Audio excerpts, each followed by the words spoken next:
Playboy pour une nouvelle vidéo, plein de bons achats. Surtout que là encore, il y en a encore des tonnes. Putain, il faudrait que je me calme, hein. Un petit peu, hein. C'est dur d'être otaku dans la vie, hein, et de s'assumer tel qu'on est, hein. Donc aimons-nous, malgré nos différences. Et sachez que, de toute façon, peu importe ce qu'on est, hein, aimons-nous, parce que de toute façon, concrètement, pour moi, la malédiction, c'est de ne pas avoir de fric à la fin du mois. Puisque, vu tout ce que je dépense, hein. Donc voilà, c'est ma malédiction, donc pas de peine de me sauter plus, hein.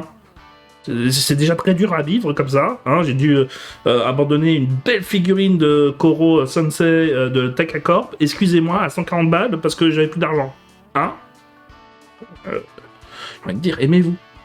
Allez voir West Side Story, vous verrez qu'est-ce que ça donne la haine. Donc, aimez-vous les uns les autres. Arrêtez de dire ah c'est parce qu'il est islamo, ah c'est parce qu'il est facho, ah c'est parce qu'il est blanc, massif, hétéro. Je vise tout le monde, moi.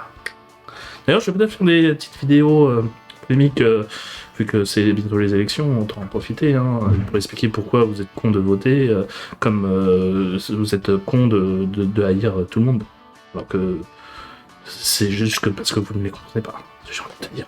À ce moment-là. Hein, avec des vraies argumentations en plus. Hein, c'est ça qui est marrant, c'est que là, si vous suivez mon Twitter, donc suivez mon Twitter, suivez mes réseaux sociaux, là, je me suis fait alpaguer par des fachos, parce que, justement, j'ai dit, ouais, mais non, l'immigration zéro, ça sert à rien. Punissons juste ceux qui ont fait des conneries, pas tout le monde. Hein. Sinon, punissons tous les hommes mâles blancs si hétéros. Hein, comme, parce que c'est la faute de tout. Hein, si on devait écouter les gens de gauche, comme les gens d'extrême droite, là c'est les Arabes. En ce moment, c'est les Arabes. Non, parce que le jour où ça sera la faute des Chinois, ils diront plus oh regardez, il y a une vraie bonne immigration possible. Donc voilà. Non, faut comprendre, hein. C'est juste un roulement de tambour et il y aura toujours des emmerdes avec un groupe de gens, mais qui sont qu'une minorité au final. Donc voilà, les modes vont et viennent. Aussi bien dans la haine et dans la débilité que dans la haine et les débilités, j'ai envie de dire. Voilà, toujours. Hein.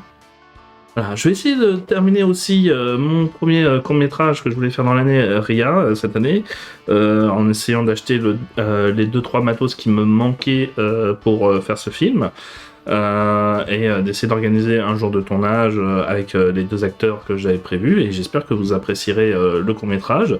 Je vais essayer aussi donc de commencer peut-être à faire la première vidéo que je voulais faire de critique de cinéma un petit peu à la Clash Noir, donc avec des sketchs, de la mise en scène, de la fiction. Et tout simplement comme ça, vous verrez un petit peu le style. J'essaierai d'en faire peut-être une fois tous les 2 mois.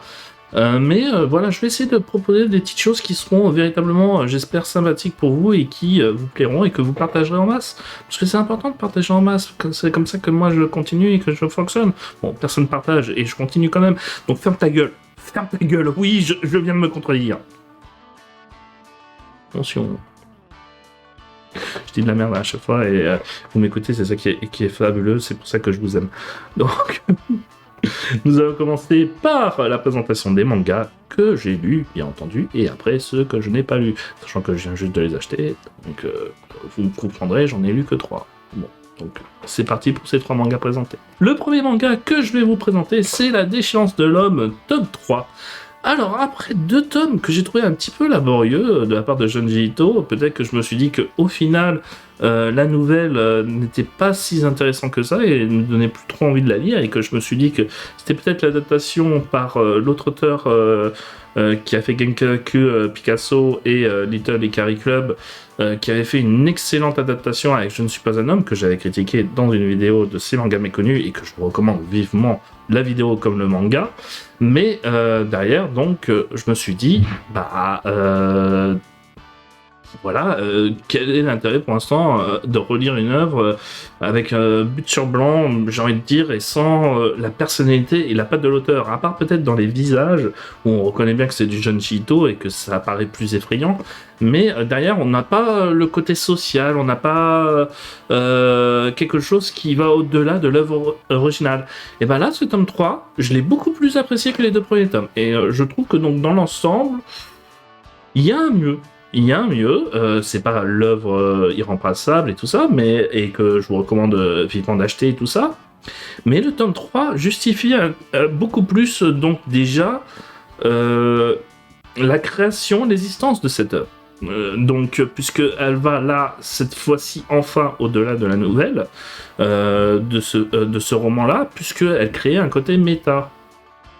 Et c'est devenu à la mode, hein, on dirait, le méta, depuis Deadpool. Vous me direz, hein, j'avais l'impression... puisque ça casse un petit peu le quatrième mur, puisque l'auteur fait, aux amis de Zai, l'auteur original, donc de la nouvelle, fait partie de l'œuvre. Voilà, dans ce tome 3. Et c'est un personnage et c'est bizarrement donc le portrait craché de la personne. La fin est aussi très différente de ce qui était prévu et c'est vrai que là aussi, je trouve qu'elle est beaucoup plus juste par rapport à ce que voulait dire le roman. Par rapport à l'autre œuvre originale, et je trouve ça, j'ai pas envie de vous spoiler, donc vous comprendrez peut-être ce que je veux dire, mais derrière, la solution de facilité, qui est la finalité de Je ne suis pas un homme, permet d'échapper au personnage à sa malédiction.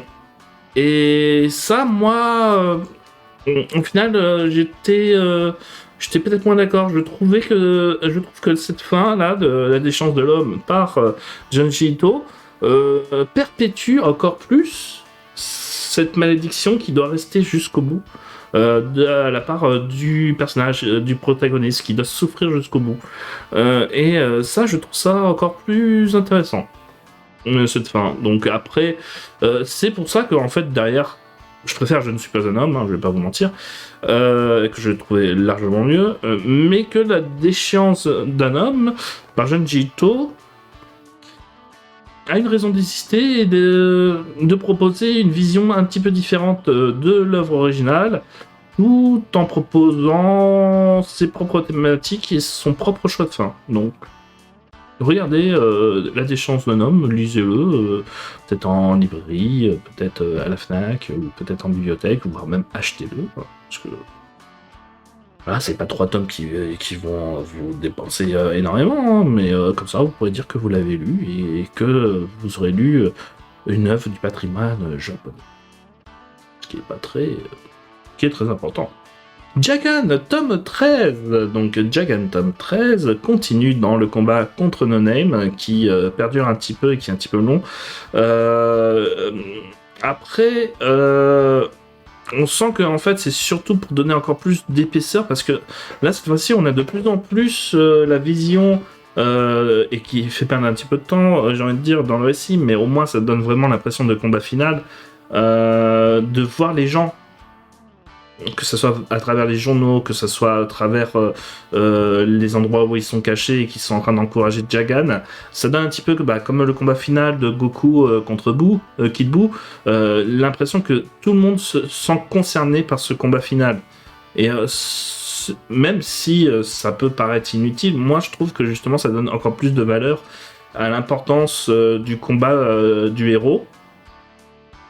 Et derrière, il y a un petit peu de fanservice aussi, avec enfin le retour d'un duo qu'on espérait plus trop, surtout après le précédent tome, mais qui se retrouve là et qui trouve sa finalité, donc, et qui rappelle d'ailleurs là plutôt Buan contre Cell, Gohan contre Cell, dans un sens, qui rappelle toujours un petit peu ces level up suite à des sacrifices, et donc moi je trouve ça...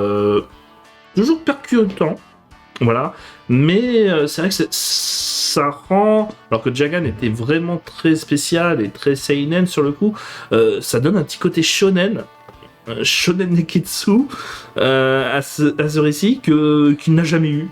Mais bon, après, j'ai envie de dire, voilà, c'est du pur fun à lire à chaque fois, donc avec un level up bien entendu qui va avec ce sacrifice, hein, sinon ça fait vraiment pas neketsu, mais voilà, derrière en fait l'œuvre en règle générale et ce tome donne l'impression que justement pour la fin on va être de plus en plus neketsu. Alors peut-être est-ce que c'est pour nous surprendre avec une fin pessimiste, mais j'y crois pas trop, ou vraiment pour justifier que Jagan trouve enfin un but dans sa vie avec la rancœur qui en fait l'habite pour activer son gun et donc la bête qui est en lui, mais je sais plus comment ça s'appelle. Voilà, et tant pis. Bien entendu, je pourrais pas faire une petite remarque. J'ai une autre remarque à faire par rapport à Jagan. C'est très bien, Jagan. Hein. Franchement, lisez-le si vous n'avez jamais lu. Jagan, c'est du bon, même sur 13 tomes, même ce 13e tome est excellent. Il se lit vite, il y a de la bonne action, et c'est putain de bien dessiné, donc ça, il n'y a pas de souci. Mais bon, ça n'empêche pas qu'on peut critiquer une œuvre tout en l'appréciant, et on va dire... et en même temps, c'est ça qui est horrible, c'est que c'est du Jagan. Ce que je vais critiquer, c'est du Jagan. Mais la scène de cul... obligatoire, j'ai envie de dire depuis quelques tomes c'est devenu obligatoire d'avoir une scène de cul dans chaque tome. Tu sens qu'elle a été forcée dans celle-là. Hein. C'est vraiment, elle n'a rien à faire là dans le contexte, dans la création, dans le sujet. Tu te dis pourquoi on a ralenti le récit sur 2 chapitres en plus? Parce que ça dure longtemps. Les pervers seront contents, seront ravis, les hentai. Mais surtout en plus avec des positions et les paroles qu'elle dit. Mais derrière, oui, c'est du Jagan dans l'humour sexuel. Donc oui, c'est pas totalement hors sujet. Oui, ça renforce... l'amitié et plutôt l'amour entre 2 des autres personnages, mais tu te dis que pourquoi à ce moment-là ils auraient dû le faire, ils auraient dû le faire après. Je sais pas, surtout pour ensuite derrière, voilà.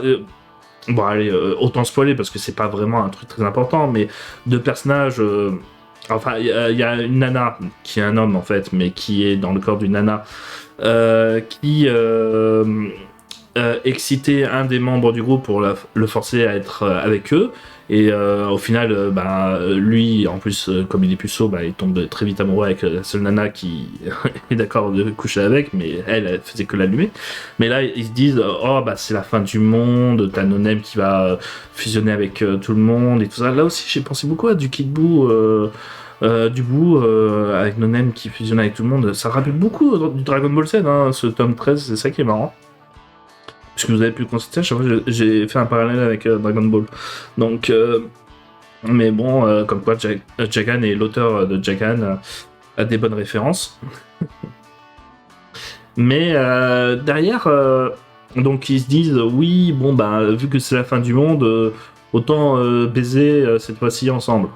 Surtout que le mec en plus au début il voulait pas baiser, mais donc elle a dit non mais attends, tu vas coucher avec moi, voilà je baisse mon froc et on baisse.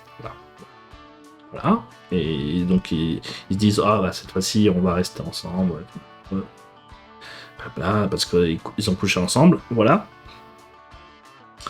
Et ils se disent, et après avoir couché ensemble toute une nuit, tout ça, ils se disent c'est bizarre, on n'entend rien du tout. Est-ce que Nonem aurait enfin enseveli tout le monde et tout je sais pas. On va regarder la télé. Il y a Jagan qui l'affronte. On devrait pas y aller. On aurait dû y aller déjà dès le début. Ou alors, faites juste une partie du jambon en l'air à tout casser, et vous vous barrez. Mais là, c'est toute la nuit à attendre, avec d'autres personnes qui combattent en attendant. Et pour au final dire il aurait peut-être fallu y aller. Ah oui, effectivement, il aurait peut-être fallu y aller. Hein. Comme ça éviterait peut-être la fin du monde. Et vous aurez pu baiser après. Hein. Voilà, je sais pas. Moi je dis ça, je dis rien. Hein. Mais j'ai envie de te dire, bon, après cette scène, c'est juste pour Jagan. C'est juste ça. Donc on va pas chipoter que Jagan est du Jagan. Voilà. Maintenant, je vais vous parler de Denjin N, tome 1, qui en fait ressemble beaucoup à Ikariman. Et je viens d'apprendre que Ikariman, d'ailleurs, après 2 tomes, a été abandonné. Donc je ne remercie pas Delcourt Cam d'avoir abandonné la série, surtout qu'elle n'en fait que 8 tomes. Putain, que ça me fait chier de voir qu'elle terminera jamais, cette œuvre. C'est chier. Voilà, mais donc t'as Pika Edition qui vient de sortir Denjin N. Je crois du même auteur que Deka qui avait fait un autre manga que je vous avais présenté avec alors c'est des mêmes auteurs que Starving Anonymous. Voilà, j'en étais pas sûr, et maintenant j'en suis sûr. puisque effectivement, quand j'ai vu le style graphique et le scénario, j'ai tout de suite reconnu. Je savais plus c'est quoi le nom de l'autre œuvre, mais je me suis dit, tiens, ça me rappelle quelque chose. Et derrière, Starving Anonymous, c'est ça qui me plaisait beaucoup, c'est que il y avait vraiment une liberté de ton et de violence et de sadisme et de retournement de situation et de gore qui pouvait aller jusqu'au bout. Et là, avec Dungeon N, en plus, même s'il y avait un petit peu quand même ce rapport, mais ça, en plus de ressembler à Carryman dans le sujet, puisque c'est l'histoire d'un mec qui meurt et qui contrôle l'électricité, et donc qui tue des gens avec l'électricité. Et donc c'est totalement Ikarimen, sauf que là, en fait, lui, c'est un fan d'otaku. Il avait une nana qui lui avait donné un mouchoir pour se nettoyer de son sang parce qu'il se faisait tabasser et maltraiter à l'école. Et qui va s'en servir donc pour tuer tous les concurrents, toutes les personnes qui vont gêner la progression de cette fille qu'il aime en secret, qui elle veut devenir donc otaku, chanteuse idole, et donc il va tuer toutes les autres concurrentes et managers et tout ça qui pourraient lui faire du mal et tout, parce que lui c'est un otaku tout simplement, et derrière de chanteuse de J-pop. Et derrière, en fait, ça me rappelle Scumbag Loser, avec sa critique de justement la société promotionnelle, marketing, commercial de la J-pop. Et tout avec ce côté de vengeance extrême et violence. Donc il y a beaucoup de thèmes dans Dungeon et beaucoup de mélanges. Mais justement, ce mélange-là, en fait, est vraiment...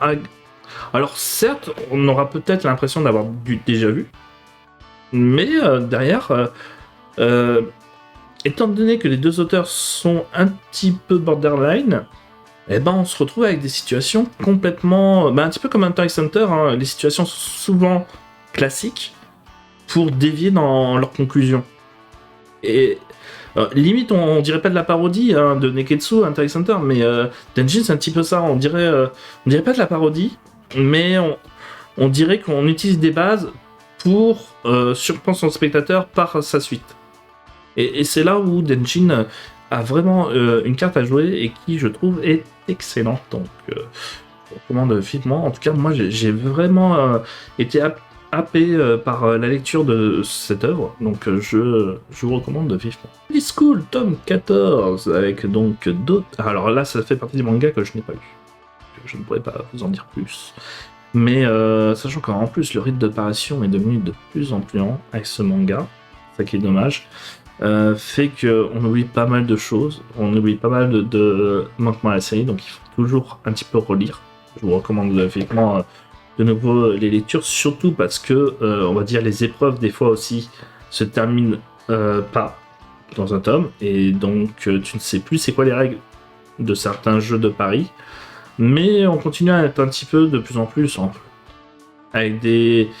En fait, c'est un petit peu un truc que je pourrais reprocher à l'IR Game, c'est que le côté qui fait que cela a trop duré fait que les épreuves devenaient de plus en plus compliquées au point que tu perdais le fil des règles, surtout sur plusieurs tomes.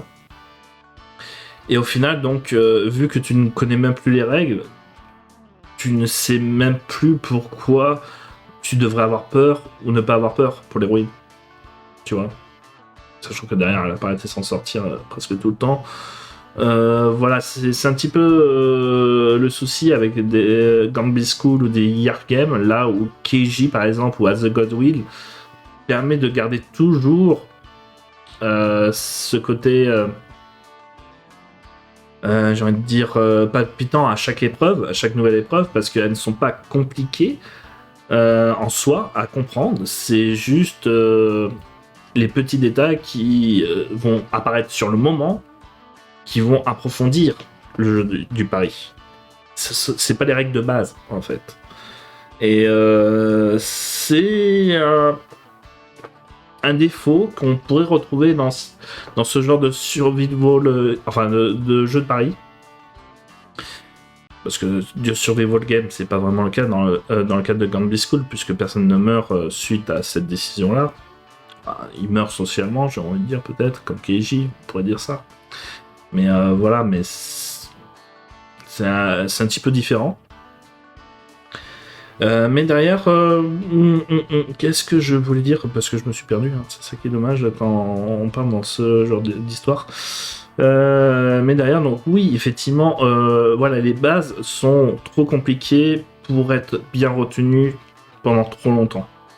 Alors, en plus avec les dates de sortie des mangas, les règles qui sont trop compliquées. D'ailleurs, je vous recommande plutôt Uzugi, qui est un excellent manga là aussi de Paris, et qui a des épreuves un petit peu compliquées, un petit peu difficiles à comprendre, mais pas trop, et surtout qui se compliquent surtout lors du pari.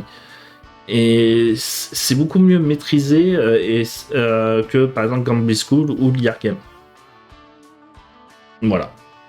Je dis ça, je dis rien. Et en plus, il y a aussi le côté on peut risquer de mourir comme As the God Willed par exemple, ou Battle Royale. Chainsaw Man, tome 2, donc. J'ai pas lu depuis longtemps le tome 1, donc je vais le relire et tout, mais comme je vous avais parlé, c'est que j'avais vraiment pas trop aimé le tome 1. Je trouvais que malgré les idées imposées, ça faisait effectivement beaucoup trop cliché, et que j'avais l'impression d'avoir déjà vu ça des milliards de fois, tout en étant très insupportable et très répéteux, très prétentieux, j'ai envie de dire. Ouais, c'était un petit peu le cas. Mais je me dis que, vu que bientôt il y aura l'animé, que beaucoup de gens disent que c'est un chef-d'œuvre et tout ça, même si j'aime pas trop ce que fait cet auteur, mais je me dis, voilà, est-ce que c'est bien de rester enfermé sur la pensée du tome 1? Je me dis peut-être que le tome 2 et 3 vont m'aider à améliorer la chose. J'ai acheté que le tome 2, mais je pense que j'achèterai le tome 3, même si le tome 2 m'a pas convaincu, pour être sûr et certain que j'aime ou que je n'aime pas l'œuvre. On va se forcer et tout, mais je me dis, voilà, Yu Hakusho, j'ai commencé avec le tome 11, et au final, c'est vrai que si j'avais commencé avec le tome 1 ou 2, je me suis dit que peut-être qu'effectivement, je n'aurais pas autant voulu continuer cette série si j'avais commencé dans l'ordre, Yu Hakusho, donc j'aimais bien le début, mais c'est vrai que c'était pas grandiloquent. Mais dès le moment où t'as Toguro, oui, effectivement, ça va dans un autre level. Et ça devient une œuvre culte, quoi. Et ben là, je pense que peut-être que Chainsaw Man sera peut-être pareil. Donc laissez toujours une chance à une œuvre qui, au premier abord, ne vous a pas déplu, hein. Moi, par exemple, Next Dimension, que j'aime bien me moquer, Naruto, que j'aime bien me moquer, One Piece, que je n'aime pas. Voilà, One Piece, j'ai 60 tomes. Naruto, j'ai lu jusqu'au tome 30 et j'ai toute la collection. Enfin, mon frère a toute la collection. Et c'est pareil pour Next Dimension, j'ai lu 3-4 tomes. Voilà, le flic de Tokyo, j'ai 2 ou 3 tomes aussi, je savais pas, et ça aussi c'est un calvaire à lire pourtant.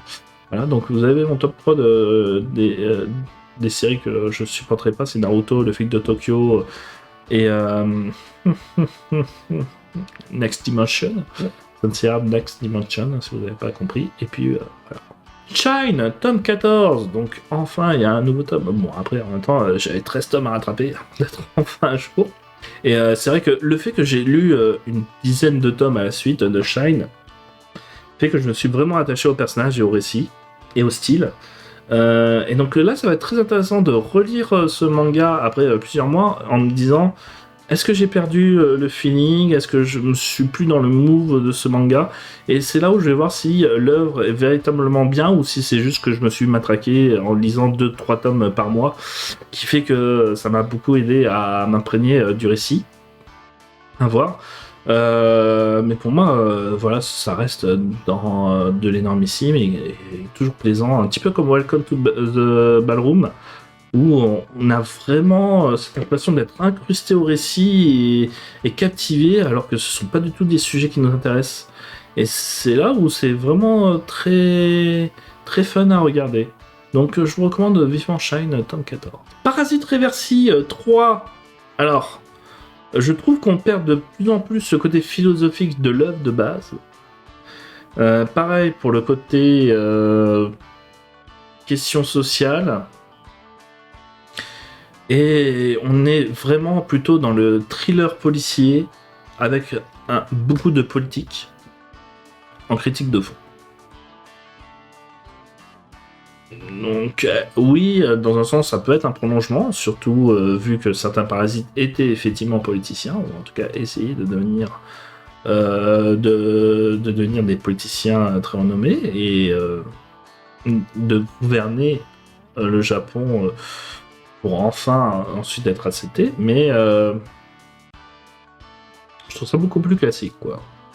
Et ça se lit très vite en plus, donc il n'y a pas vraiment autant de pression, et en plus, en fait, le petit souci étant, c'est que l'auteur ne dessine pas du tout comme l'auteur original, qui avait un style très vieillot, et lui, il essaie de faire un vieux style vieillot avec son style jeune, et donc le personnage principal, qui est un personnage original, par rapport aux autres personnages qui apparaissent dans le manga original, et que lui, il a fait une belle copie parfaite des personnages originaux et du style original de l'auteur, mais pas pour son héros principal. Donc t'as l'impression qu'il vient d'un autre manga, le personnage principal, et c'est un petit peu gênant.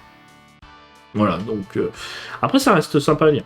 C'est juste que peut-être que le souci c'est qu'on le compare trop peut-être avec l'œuvre originale.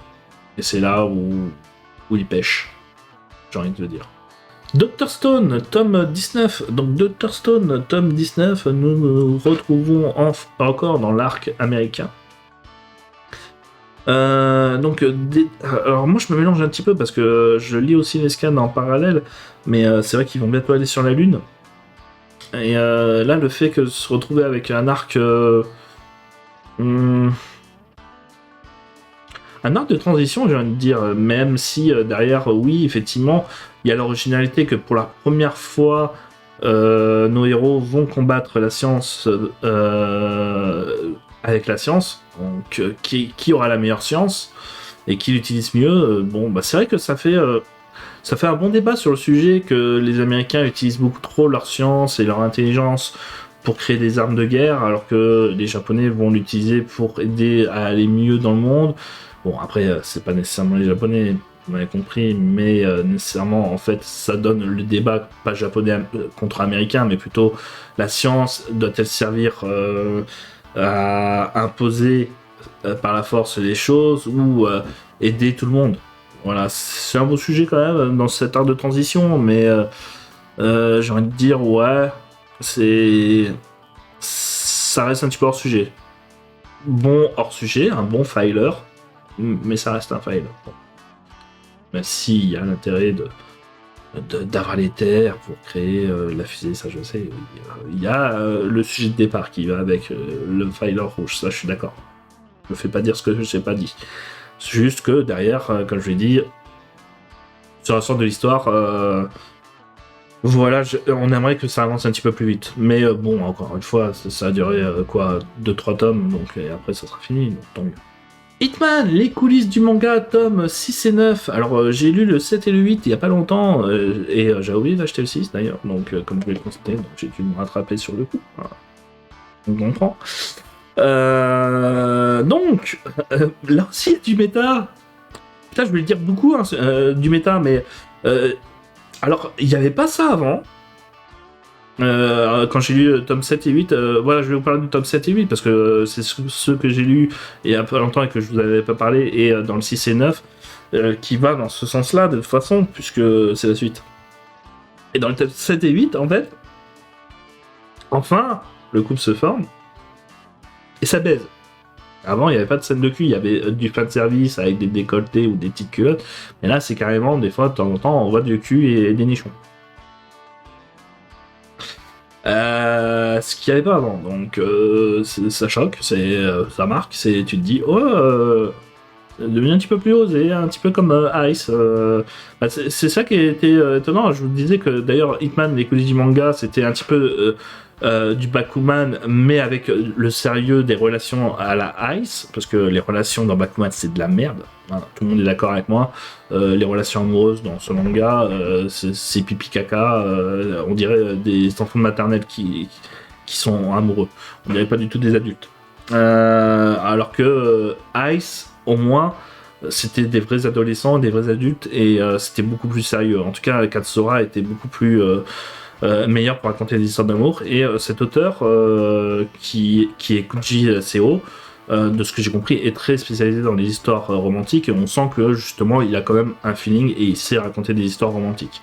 Donc ça c'est très très bien, et ça permettait d'éviter pour les gens qui ne souhaitent pas avoir du cul, comme ce que propose Katsura avec Video Girl Eye et Ice, d'avoir des histoires d'amour pas du tout clichés, très intéressantes, avec en plus le couvert de l'éditorial et du manga à travers ça. Et bah là maintenant en fait il y a des scènes de cul, et c'est ça qui est vachement étonnant, et c'est là où tu vois le côté méta.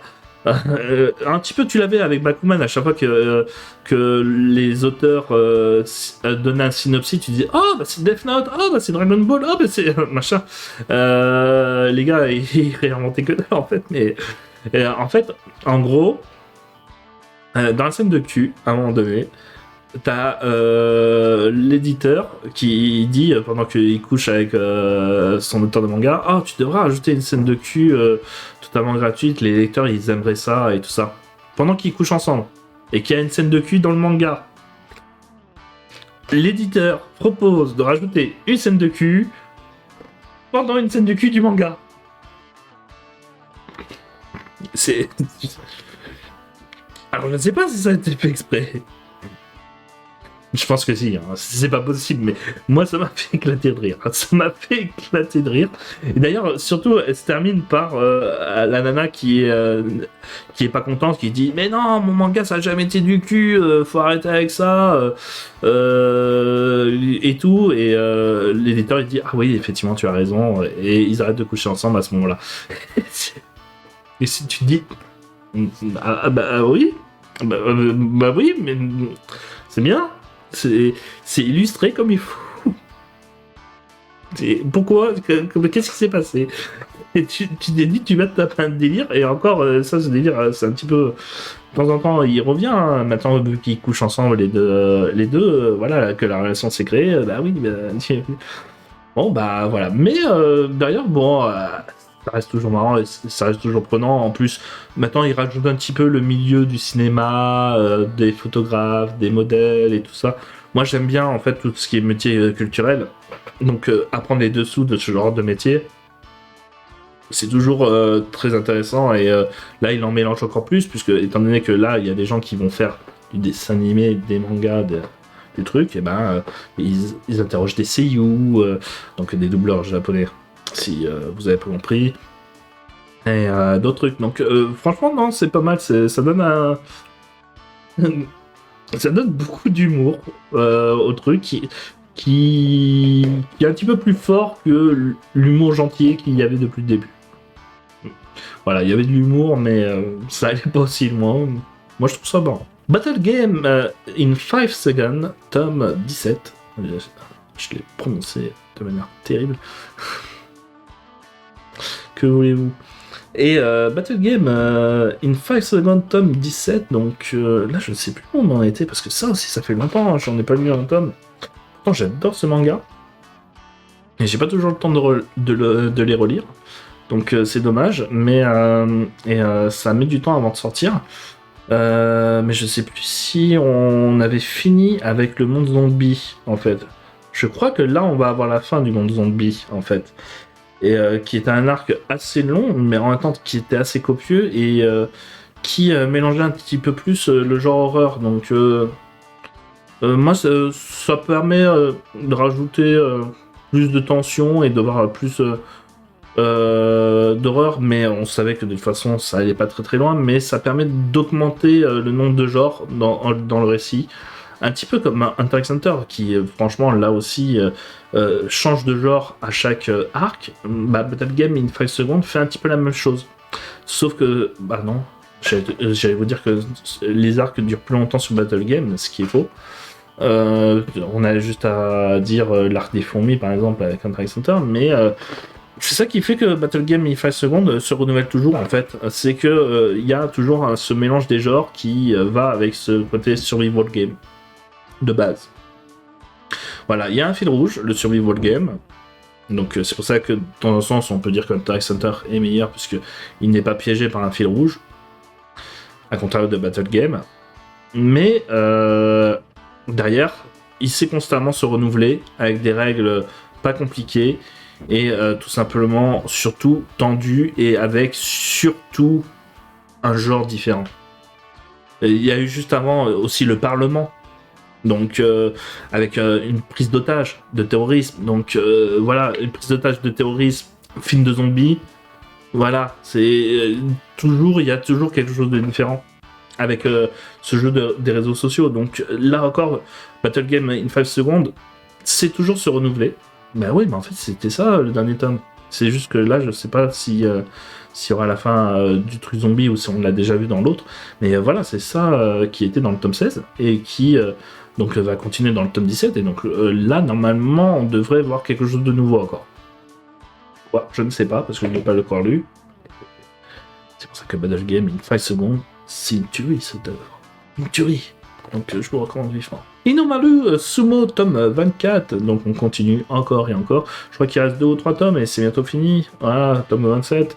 Donc on va voir les dernières décisions, les dernières bouffées d'air. Là, cette fois-ci, même si je trouve que ça a un petit peu été répété, le tome 23, je pensais déjà qu'ils avaient réussi à trouver comment traiter leur couple. Et même la résolution du tome 23 de comment traiter leur couple pour faire avancer la carrière du héros. Parce que en fait, la carrière d'un Sumotori est dépendant justement de ceux qui le soutiennent. En tout cas, c'est comme ça qu'ils essaient de faire passer le message. Et donc lui, de sa relation avec l'héroïne. C'est pour ça que je vous ai dit, hein, les combats dans Inomaru Sumo ne sont pas nécessairement la chose la plus importante, c'est surtout comment le héros évolue pour faire évoluer dans sa vie privée pour réussir dans ses combats de sumo. Donc c'est pour ça que c'est intéressant et original. Et derrière, le petit souci avec le tome 23 que j'ai, moi, hein, après peut-être que vous ne serez pas d'accord avec ça et je vous laisserai débattre bien entendu librement sur le sujet si vous l'avez lu. Mais moi j'ai l'impression que ce au quoi ils avaient pensé au début et qu'ils avaient décidé au final, dans le tome 13-14, quand ils avaient décidé de se mettre en couple, avait été déjà fait, crevé l'abcès. Mais au final la nana est revenue en arrière, lui s'est renfermé à nouveau, il décide enfin d'aller plus loin. Mais au final, ils vont pas plus loin. Donc j'ai de nouveau l'impression que là encore, ils ont perdu leur temps et qu'ils vont de nouveau pas se comprendre. Ils disent que si, surtout en ayant vu un certain message dans le Love Hotel où ils étaient. Mais derrière, oui, ça n'aide pas véritablement à donner l'impression qu'il y a eu une poussée dans l'histoire, une avancée. Une avancée sur leur relation, et c'est ça qui m'embête un petit peu. Peut-être ai-je tort, mais de toute façon on va le voir dans les prochains tomes. Est-ce que lui a véritablement bien évolué, surtout après le combat qu'il a eu avant, non, juste avant. Donc j'espère que le combat juste après sera un petit peu mieux. À voir. Mais là en ce moment c'est plutôt, j'ai l'impression que à part s'enfoncer, il n'y aurait pas grand chose de bien et c'est bizarre pour un Neketsu, tu vois. Ça donne pas l'impression que les efforts font gagner toujours et c'est pas pourtant le message de Shonen Jump. C'est étonnant. À voir ce qui est prévu par la suite dans ce tome 24. 17 ans, une chronique du mal, tome 4. Donc on verra enfin la conclusion. Saura-t-on si la fille aura été sauvée? Parce que bon, c'est inspiré d'un fait réel, mais ils peuvent très bien adapter et changer la fin pour livrer des messages d'espoir. Ou bien entendu, encore plus, enfoncer le clou et montrer à quel point les hommes sont débiles. Mais encore une fois, c'est ça qui est marrant, c'est que à part l'histoire de la mère, parce que le tome 3 ne fait pas beaucoup plus évoluer les choses, et évoluer l'enquête pour retrouver la sœur jumelle, mais pas du tout le sentiment social. Mais en vrai, si on suit et on croit le manga, attention, le manga, simplement pas les faits réels, grand monde était au courant. C'était surtout les voyous, et à tout casser 2-3 parents des voyous. Et ils avaient des doutes, ils n'étaient pas sûrs à 100%, donc ils pouvaient pas appeler la police, et même derrière dire tiens, je vais appeler parce que mon enfant a sûrement fait des conneries. Non, tout le monde protège son enfant, c'est humain. Donc même s'il fait des conneries. Et c'est ça le souci, c'est que là, dans ce cas-là, moi j'ai pas... le sujet, c'était vraiment de comprendre pourquoi, alors que c'est un petit peu comme les violeurs de Stelgram, tout le monde était au courant, mais personne n'osait parce que sinon ils allaient être accusés de racisme. Pourtant, ils violaient des gamins, des gamines, les gars. Donc voilà, mais derrière, donc une société poussée par des idéaux, par de l'idéologie, ou par des dogmes, des principes, qui est celui de ne pas faire de vagues, comme les Japonais par exemple, peut pousser des gens à mentir sur la cruauté que vivent certaines personnes. Ou à fermer les yeux sur ce sujet-là. Moi, c'était ça qui m'intéressait. Et j'ai pas l'impression d'avoir lu ça dans ces 4 tomes. Là, moi, je comprends les gens qui ont rien dit. Je comprends, et je devrais pas comprendre les gens qui n'ont rien dit. Voilà, pour moi, dans cette affaire, normalement, il y avait les flics aussi qui étaient censés être au courant, mais qui n'osaient rien dire. Parce qu'ils disaient, on a autre chose à foutre. Ou il y avait aussi le directeur d'école. Et là, le directeur d'école, il n'est pas au courant. Voilà, il y a très peu de gens qui sont au courant, au final, dans cette histoire. Donc, moi, je dis, c'est normal que personne n'a pu le savoir, ce genre de choses. J'ai envie de dire, donc, c'est bizarre. Vu à travers le prisme du manga, je comprends véritablement que ce fait divers a pu arriver. Je comprends pas trop comment ils disent que c'est impossible et tout ça, non. Vu le nombre de personnes qui étaient au courant, voilà, c'était impossible de savoir. À voir comment évolue ce tome 4 et que j'aurai peut-être enfin ce que j'attendais. Good Time World, tome 2. Donc, Isekai assumé, je crois. Il faut dire le mot Isekai, comme ça permettra de le rajouter dans ma liste des mots qui sont dits. Non, parce que Good Night World, c'est pas vraiment un isekai, puisqu'il y a personne qui meurt et tout ça. Enfin, que si, quoique. En fait, dans le monde virtuel, tu peux mourir... si tu meurs dans le monde virtuel, tu peux mourir dans le monde réel. Ça, c'est ce qu'on apprend dans la fin du premier tome. Et on va voir... En fait, là, c'est un message positif pour les gamers, j'ai envie de vous dire, puisque là, ce message dit concrètement... que c'est l'histoire d'une famille qui est un petit peu divisée et qui va se retrouver à travers les jeux vidéo. Sans le savoir. Surtout leur gamin qui est le plus perturbé et tout ça, qui soi-disant les déteste, mais qui au final ne se rend pas compte que justement ceux avec lesquels ils s'entendent le plus, c'est ceux du monde réel. Et donc moi je trouve que c'est un beau message, et là le fait que on va jouer sur le fait que avec certains bugs, le monde réel va se mélanger avec le monde virtuel, va faire encore plus évoluer le récit, mais à voir comment lui il va le traiter et le voir, ce qu'il vit. Je vais te dire. Parce que derrière, peut-être que il va vivre ça comme une trahison, le fait que tout le monde lui a menti. Là, ça serait intéressant à voir, peut-être. Ou alors, sinon, on aura juste des combats entre guerre de clans dans le jeu vidéo. Ce qui sera intéressant aussi, mais moins, je trouve. Mais à vous de voir qu'est-ce qui serait plus intéressant dans une œuvre comme ça. Kengan Ashuran, tome 13, 14, 15 et 16, avec toujours des combats. Mais en même temps, quand t'achètes ce genre de manga, t'es là pour ça. Voilà. Donc moi j'espère qu'ils seront toujours fun à regarder, pas mal faux-fou. C'est vrai que le premier tour, étant donné qu'il y a beaucoup de combattants, beaucoup de personnages, ça n'a pas toujours été très très laborieux, mais on termine enfin donc avec le premier tour, et donc on a fait plus ou moins le tour de tous les personnages qui sont à découvrir tout le long de l'œuvre. Avec aussi les trahisons, les clans qui se créent hors tournoi. Voilà, qui se préparent dans l'ombre. Et donc là, ça permet de mieux poser les enjeux, je trouve. Donc c'est ça qui est bien, après 12 tomes, j'ai envie de te dire. Enfin, donc on a plus de personnalité, on apprend à connaître plus de personnes, à les apprécier.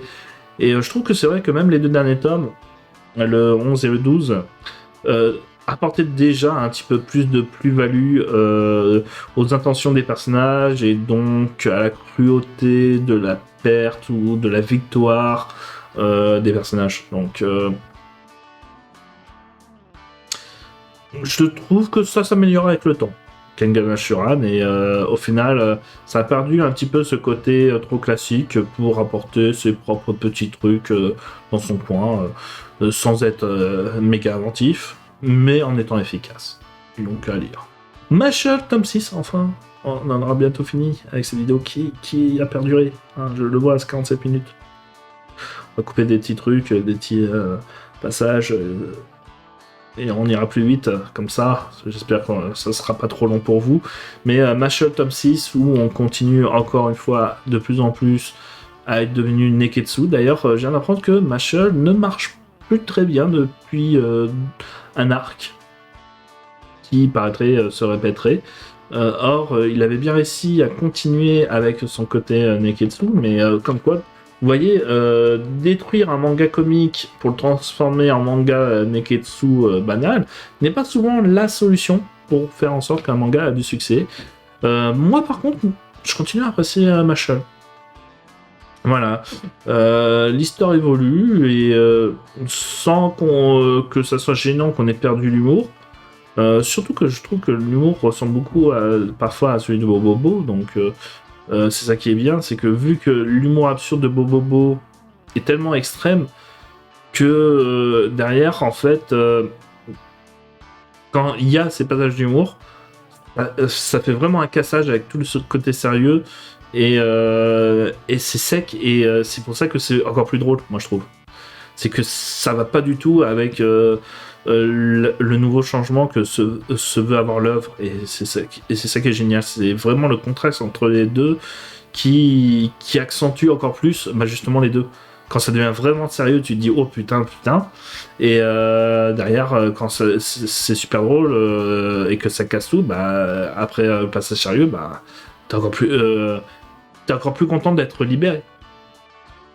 Donc c'est un petit peu ces deux extrêmes qui fait que l'ensemble fonctionne du tonnerre, je trouve.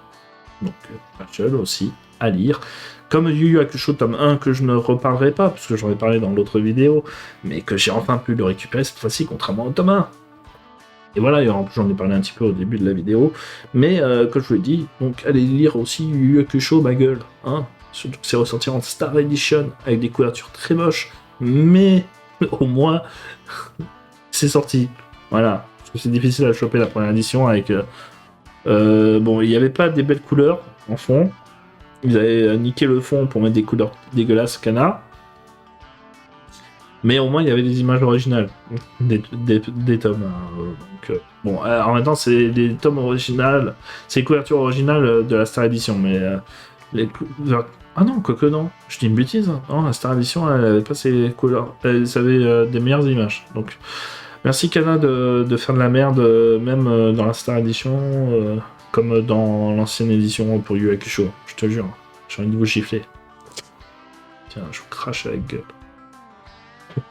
C'était un message plein d'amour pour Kana, alors qu'en vrai je les aime, ils ont sorti tellement d'œuvres géniaux, et c'était les premiers à le faire, donc on va pas chipoter.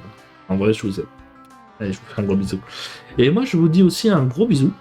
Voilà, je vais me meubler, comme ça. Et je vais vous dire à une prochaine. Et à bientôt pour de futures vidéos encore plus